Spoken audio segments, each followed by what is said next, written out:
In this episode of Locked On Capitals, I talk with Armando from Locked On Panthers, and we preview the series, the Florida Panthers versus the Washington Capitals. Yes, the President Trophy winning Florida Panthers take on the Washington Capitals in the first round of the playoffs. We'll talk about all of that and more next on this edition of Locked On Capitals. Locked On Capitals, your daily podcast on the Washington Capitals. Part of the Locked On Podcast Network, your team every day.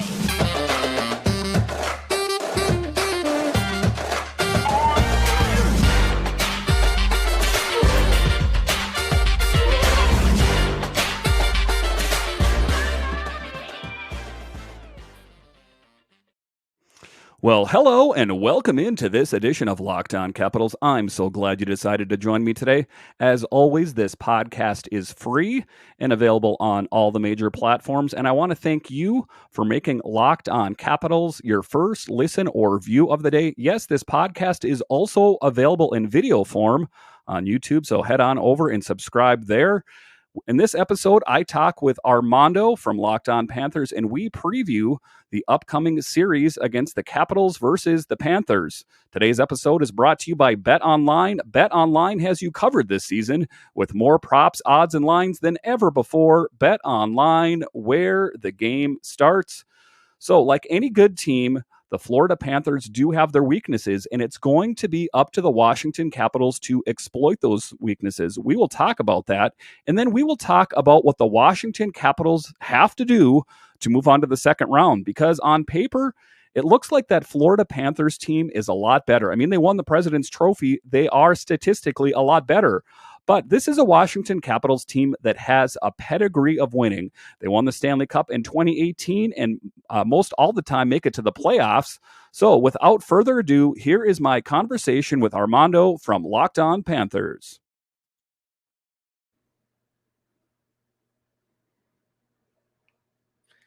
And welcome into this crossover edition of the Locked On Florida Panthers podcast and the Locked On Washington Capitals podcast. We are part of the Locked On Podcast Network, where it's your team every day. Thank you for making the Locked On Florida Panthers podcast and Locked On Washington Capitals podcast your first listen of the day.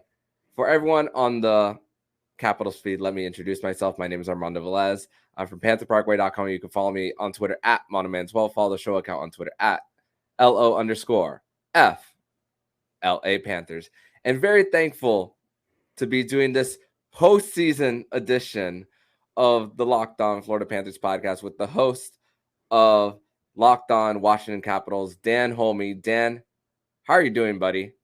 I'm doing great. It's going to be an interesting series, that's for sure, playing the President's Trophy winner. So it'll be a great series for sure. Mm-hmm. Yeah, and this Florida Panthers team winning their game against the Ottawa Senators on Thursday night went into Friday night's game a little bit more at ease with Colorado losing to Nashville in a shootout. Got to record that live and get a reaction out of it. So that 10-2 loss against the Montreal Canadiens, not really something that really matters on the schedule, but hey, a lot of backups. What I hear in that game, though, it wasn't your starters in the game, so it's not an accurate reflection. Absolutely, the whole week in itself wasn't, from the Tampa Bay game all the way to the last one, but we got a game to talk about. We got a series to talk about for the Florida Panthers and the Washington Capitals. But I'm going to start with a few questions based on the Washington Capitals side of things. Is the last week for Alexander Ovechkin, he's been out with an injury, looked like a shoulder injury after crashing into the end boards. There were reports saying about if this was a regular season, a postseason game last week, that he would have been playing, but it looked like that he was suiting up for practice today, right before heading down to Sunrise, Florida. How confident are you in that Alexander Ovechkin is to at least 75% health? Because 75% of Ovechkin is better than no Ovechkin at all. Yeah, I mean, I think he's going to be fine. In the presser today, he was asked if he could have played these last three games, and he said yes. And, like the saying goes, the Russian machine never breaks. That's a website in the DC area, and that was named after Alex Ovechkin. He's played through a ton of injuries, separated shoulders, all kinds of things. So I think he was good to go. It was just a precautionary measure, but I think that he will be back playing in game one. I guess we won't know. He said maybe, but I think that that's probably what he was told to tell people. But I would expect to see him in game number one. Yeah. Something that I was expecting as well, for Ovi to be suiting up for game one. Panthers have a similar situation, but we'll get to that in the in segment number 2. But a problem that I wouldn't say a problem, but a topic of conversation for the Washington Capitals has been scoring outside of that top line. How confident are you in the middle six of the Washington Capitals to get the scoring going? Because I see that with the goal distribution, it's Ovi with 50, and nobody else even has half of that. So, what is your confidence level that that the middle six and below can bring that scoring that Ovechkin always brings? I mean, I think that they will. The top three is Ovechkin, Kuznetsov, and Wilson. And I think they are starting to see some of that depth scoring. Lars Eller has been on the score sheet as of late, but that is a good point. They do need to get scoring from the middle of the lineup there. But this team has a different gear, much like a lot of other teams do. Once it hits to the playoffs, expect the physical game to get ratcheted up big time. I would expect to see a physical series against Florida. You can expect a lot of big open ice hits and that kind of thing from Tom Wilson and Alex Ovechkin, perhaps even Anthony Mantha, who's not a physical player intrinsically, but I expect him to bring his big body to the table too and start throwing people around as well. Mm-hmm. Yes. For the Florida Panthers and the Washington Capitals, this has for Tom Wilson and everything. I have a question about him. How has he been able to behave as far as like not committing any of these egregious penalties? Because I high key wanted to see Capitals Rangers in the first round, but we didn't get that. How confident are you that Tom Wilson's able to keep an even keel and not commit something dumb in the playoffs? Well, I mean, he has shown a lot of maturity this year, and I think that he has a great mentor in the form of Alex Ovechkin. I've often said that I think that Tom Wilson will be the future captain of the team once Ovechkin hangs up the skates. But I think that this year really kind of solidifies his role as a legitimate goal scorer. I know that around the league, he's kind of seen as a goon, just a tough guy. But if you ask any of the other 31 teams in the league, they would say they'd love to have Tom Wilson on their team. He brings that physical presence, plus he's got a great goal scoring touch and great leadership qualities. He's not that old of a man, but he still he possesses a lot of those qualities that a seasoned veteran of 10, 15 years in the league has. So I think that his tendencies are to get drawn into fights, but I think that if you look at Alex Ovechkin's career earlier, he dropped the gloves a lot. And his last major fight was against Svechnikov in 2019. So he's reeled it in, and I think that Alex Ovechkin has noticed that Tom Wilson has noticed that as well. That you don't have to take on these fourth line scallywags out there, these guys that are pretty much AHL players. And now he's just a legitimate goal scorer. And I think that in time, everyone in the league will see that he's not just the tough guy. He's also got a great goal scoring touch. Yeah, for Tom Wilson, I'm hoping to see of course, hockey is a physical sport, but of course, with physicality, we want to see that it's to the point that it's not playing past the whistles and all that.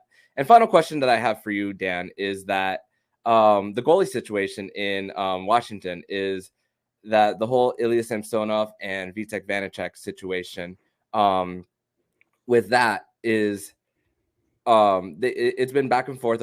Of course, Vanacek was claimed by the Seattle Kraken. The expansion draft went back, but with that, who do you think is the starter for Game 1? I think that it's going to end up being Samsonov, and it's kind of a coin flip every game who's going to be the number one starter. In this is what Peter Laviolette didn't want to have happen. He said that when it's game one, he wanted to have his number one starter in mind. Well, with inconsistent play, that has not made it any easier on him. Between the two of them, Ilya Samsonov is the better athlete. He is more athletic out there, but his tendency is also to allow those soft goals. He can make, the greatest save in the world and then allow the most soft goal out there as well. Conversely, Vitek Vanacek, who was a goalie that kind of got thrust into the position that he was at, because originally it was supposed to be Henrik Lundqvist and it was supposed to be Ilya Samsonov. And then, as we all know, Henrik Lundqvist had that heart condition and he was out of the equation. So enter Vitek Vanacek, which many people say should be a starter in AHL Hershey, not a starter in the NHL. But I would say he has a better skill set. He's not the athlete that Ilya Samsonov is, so that's his negative. But his plus is, I think, that he sees the puck better, and you're not going to see as many soft goals. The Washington Capitals today did have Zach Fucale from AHL Hershey called up, and that's one of the things that I wanted to see happen all year. He played great with Hershey this season. He had 3 shutouts, and in his brief stint with the Capitals, he played pretty good overall. He had 1 rough game. So I think that if you see any faltering between Ilya Samsonov and Vitek Vanacek, I think you will see Zach Fucale get in there, because this is where the rubber meets the road right now. If you lose, you're done, and you are dealing with a team. You're dealing with the Florida Panthers team that is loaded with scoring from the floor to the rafters. So you don't really have time to get down, 1, 2, 3 games in a series. You just gotta attack this Panthers team. Otherwise, you're going to be trying to overcome a hurdle. But like you said, the goaltending is going to be one of the Achilles heels of the Washington Capitals. I hope one of those goalies can catch fire and kind of propel this team over the top. They did it in 2018. When they were kind of improbable candidates. They were playing Columbus, they were playing Tampa, and everyone thought that they wouldn't do it, and then they ended up beating the Golden Knights. And but that's what it's about. They need to solidify that goaltending, and I hope they can do it in this series. Otherwise, they'll be setting up tea time, not the next round of hockey. For sure, like that golf reference there for you. But we're gonna continue on to the next segment where Dan will be talking to me about Florida Panthers related stuff. But first, we're going to tell you all about BetOnline. And BetOnline.net is your number one source for all your sports betting stats and sports info. Find all the latest sports development, leagues, reviews, and news, including this year's basketball playoffs and start of the Major League Baseball season. BetOnline is your continued source for all your sporting wagering information, from live betting to playoffs to esports and more. Head to the website today or use your mobile device to learn about the trends and action. BetOnline, where the game starts. All right, to start the second segment here, thank you for making Locked On Capitals and Locked On Panthers your first listen. For your next listen, check out Locked On Now podcasts, nightly recaps of every NHL game with analysis from our local experts. It's free and available wherever you get your podcasts. And welcome into the second segment of this crossover episode. I have Armando Velez from Locked On Panthers. I'm Dan Holme from Locked On Capitals. You can find me on Twitter, it's at DanCaps218. You can find Armando on Twitter. It's at MondoMan12. And the Capitals are up for a big challenge here. I mean, make no mistake about it. This Panthers team, it kind of caught everyone by surprise. They caught me by surprise anyway. I know that some of the insiders saw it coming, but the Panthers, their first ever President's Trophy. They get home ice through the playoffs. The Florida Panthers have played an entire 82-game regular season without getting a shutout. The best regular season in Florida history and the best regular season by any team in the NHL. What do you attribute this Florida Panthers team success to? I mean, they kind of came out of nowhere. And, to be honest with you, they've had some really kind of down seasons over the years. They're not this dynasty team like the Rangers or the Penguins. What do you attribute their success to this year? I attribute their success to their depth, especially in the middle six. Anton Lundell centering the third line, who had averaged a point per game in Liga. They traded for Sam Reinhart this past offseason, who's could be playing top 6 minutes, but is on the third line. Mason Marchment, who was part of that trade for Dennis Mulligan, which was part of the previous regime. And they're getting that depth scoring that's helping them out. Of course, acquiring players like Sam Bennett last year, signing players like Anthony Duclair, Carter Verhaeghe, who wasn't qualified an offer from Tampa Bay. So it's been really about the depth, and then bringing that in, and then it's helping on the other end as well that they're playing a lot better in front of Sergei Bobrovsky. Yeah, so, I mean, just looking at that, playing 82 games without getting shut out, that's most impressive. That speaks volumes, I guess, of the goal-scoring touch there. So the Panthers picked up Claude Giroux at the trade deadline there. Around the trade deadline, has 3 goals, 20 assists, and a plus-minus of a +7 in 18 games for the Panthers in his career. Tell me about Claude Giroux and what impact has he made on that Panthers team? The impact that he's made on the team is that when he's together with Alexander Barkov, if they're on the ice and there's a face-off on one side, because one shoots left and one shoots right, they can take the face-off on the other end. So that's the cool part about that with Giroux and Barkov. And sometimes they're not even playing on the second line, on the same line together, excuse me. Sometimes Barkov is on the first and Giroux is on the second, along with Bennett and Huberdeau, so they can interchange them there and out too. And late game situations, that happens, especially since they clinched the President's Trophy and they have home ice advantage. They'll have more of that last change more often when it comes to the face-off, so they'll be able to put in their matchups better. So Giroux is making a lot of impact even when he's not scoring. He's creating shots, that's creating rebounds, and then the Florida Panthers are finishing it off too. So that's the awesome part about Claude Giroux. Yeah, I mean, I'm just looking at the stats for your team. 4 players scoring 30-plus goals. You have Huberdeau at 30, Barkov 39, Reinhart 33, and Duclair 31. I mean, like I say, that team, for Washington fans is stacked. So, I mean, the defense and the net minding is going to have their hands full. So, I mean, that is most impressive on that team. And it's going to be interesting to see how the Capitals stand up to them. So, being that you brought up net minding here, they were talking about assets, about Bobrovsky, excuse me. He tracks the puck very well when he is on top of his game, has good quickness and athleticism for the goaltending position, does not let a lot bother him on the ice. His flaws, he needs to continue to work on his confidence, which tends to waver from time to time. Also, he does not always communicate well through his defensemen. So that is, a similar issue with the Panthers, I guess to an extent, is the same as the Capitals, is that I know that they have some good net minding there, but it seems like when it comes to these big games that Bobrovsky struggles a bit. How do you think that your net minding will stand up? Because I know that, just reading on here, the Florida Panthers goaltender Spencer Knight, who went 6-1-0 with a 2.16 goals against average and a .925 save percentage and 1 shutout in 7 appearances, has been named the NHL's Rookie of the Month. So if Bob fails, I guess they will just go to Spencer Knight. Is that the school of thought there? Yeah, they will go to Spencer Knight if he does struggle, but I'm not anticipating Bob to struggle I'm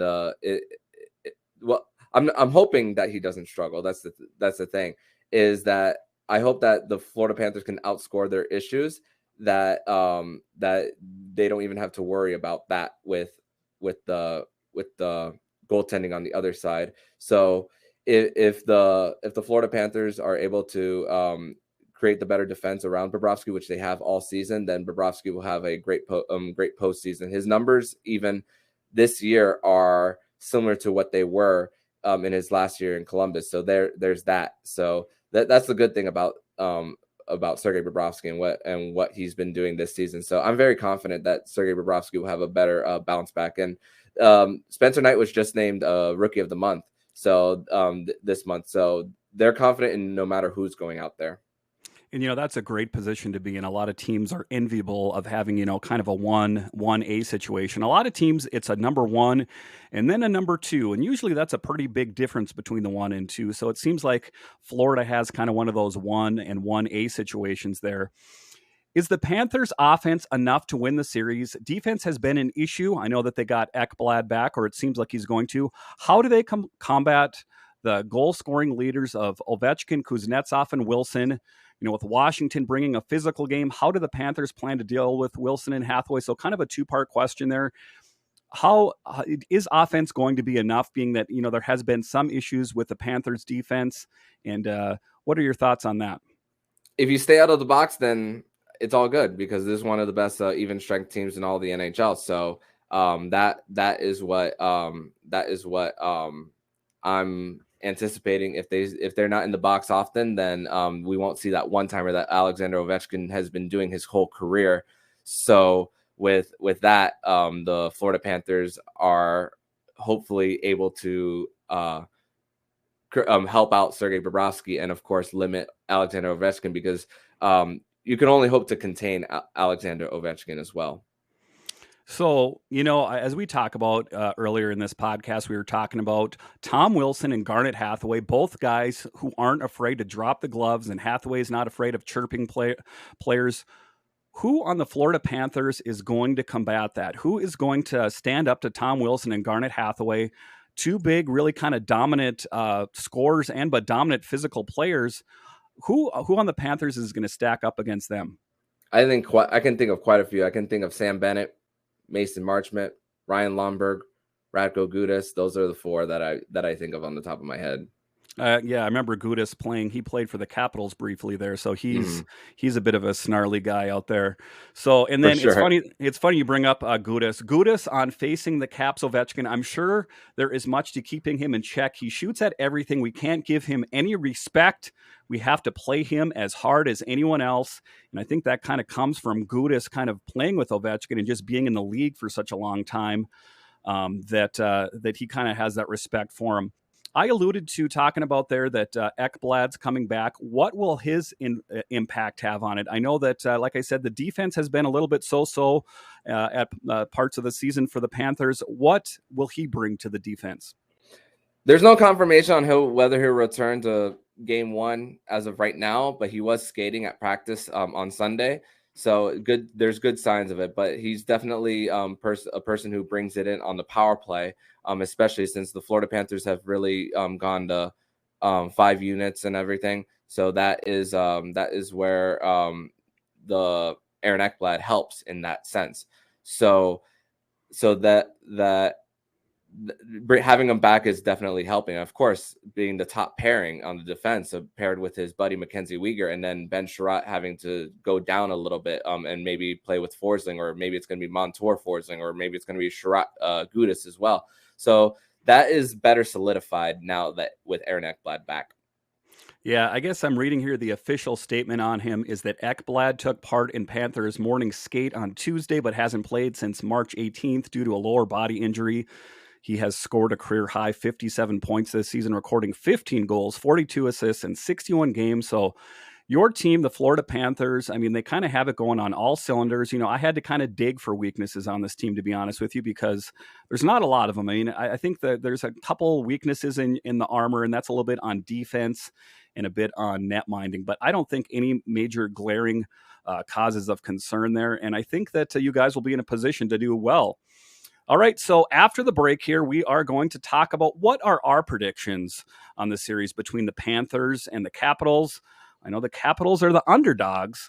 We'll talk about that. But first, summer is coming, and with summer, you've got to need some food on the go. Built Bars are the perfect snack to take with you on family vacations. Throw them in your bags and your kids' backpacks. Make sure that everyone has a bar so they are fueled for summer adventures. The best part about Built Bars, they're healthy and delicious no more sacrificing delicious food for health.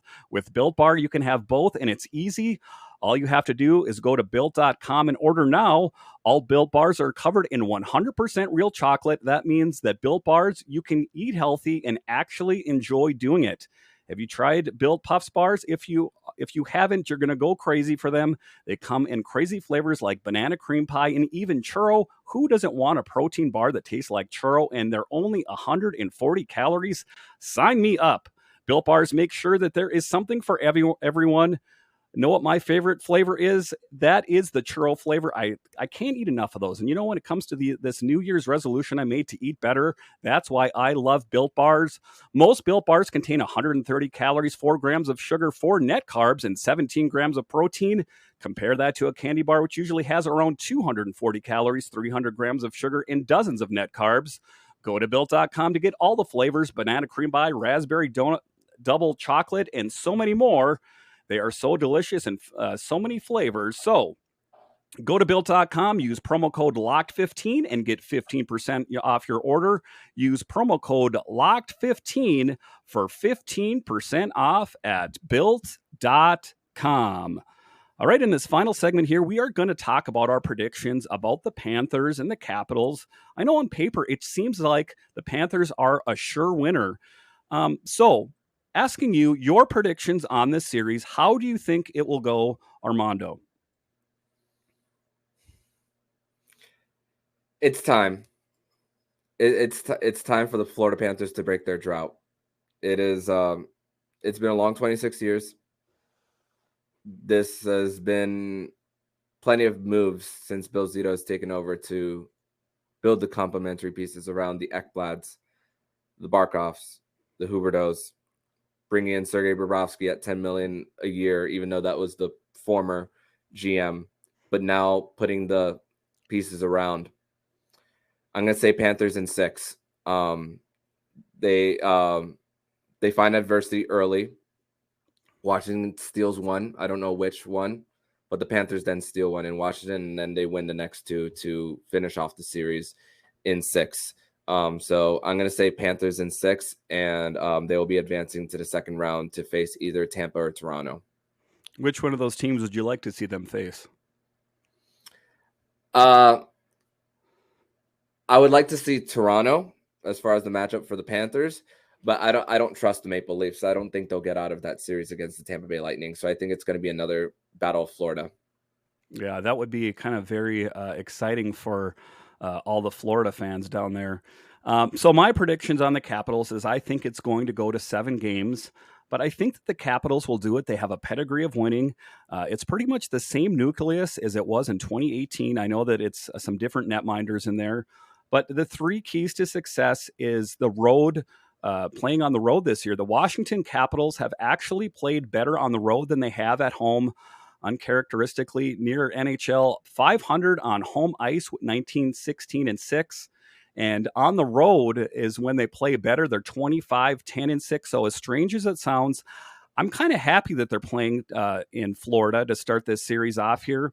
And then goaltending needs to be rock solid, as we talked about in an earlier segment. Vanacek is less than spectacular of the tandem, less likely to make the highlight saves, but more likely to not allow a series-altering soft goal.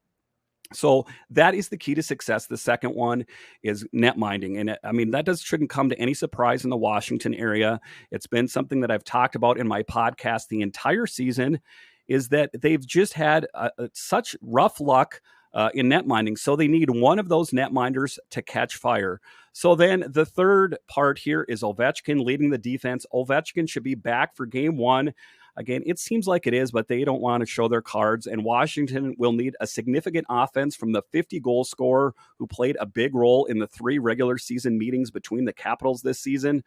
So Armando, we do have a little bit of history here with the Capitals. The Capitals have played the Panthers this year. The season, the Capitals went 1-1-1 against the Panthers. All 3 games were decided by 1 goals, with Washington winning 4-3 on November 26th at Capital One Arena, dropping a 5-4 decision in overtime on November 4th in Florida, and losing 5-4 on November 30th in Florida.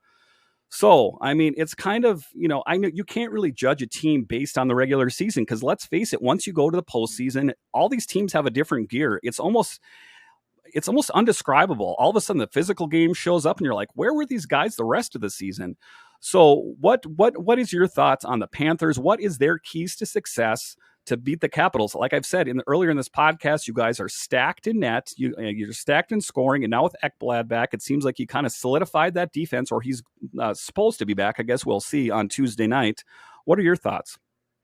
Just continue to score at will as best as you can.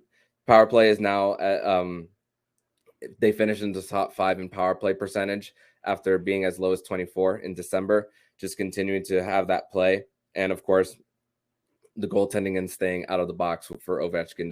That's really what's going to help the Panthers. So that's going to have them avoid this being a long series. So just taking a look at the other teams in the league, what other games are you watching? I mean, is there any other series out there that kind of catch your eye and that you're interested in? I want to see Penguins, Rangers, and see what that's about. Especially with DeSmith being the starter, as well as Hurricanes and Bruins, who have playoff history against one another in back-to-back years. At one point, so seeing how does Carolina respond after losing twice to Boston as well, and of course the division of Toronto, who hasn't won since 2004, and then against the back-to-back champions. Tampa Bay Lightning. So everything in the East is interesting. Yeah, I mean, it's pretty much must-see TV on all these games. I like the Minnesota-St. Louis one. I also like Colorado playing. I mean, some of these teams that seemed like they were untouchable. The Capitals ended up picking up a win and beating the Colorado Avalanche. So there's so many different fun games, and it's going to be a great series. And it remains to be seen what happens in this Florida Capitals series, but it will be great games, that's for sure. That's for sure, and I'm excited to definitely watch this series and see where this goes. All right, it's been great talking with you, Armando, and maybe we'll catch up here later in the series. Absolutely, and tell everyone on my feed where they can find you and your work. All right, you can find me on Twitter. It's at DanCaps218. You can find Locked On Capitals. It's at Locked On Caps. And Armando, where can Capitals fans find your work online? They can find me on Twitter at MondoMan12. Follow the show account at LO_FLA Panthers, and they can find Locked On Panthers anywhere they listen to podcasts. So, all right. Thank you so much, Dan, and hope to be in contact with you soon. All right, it's been great talking with you. Thank you.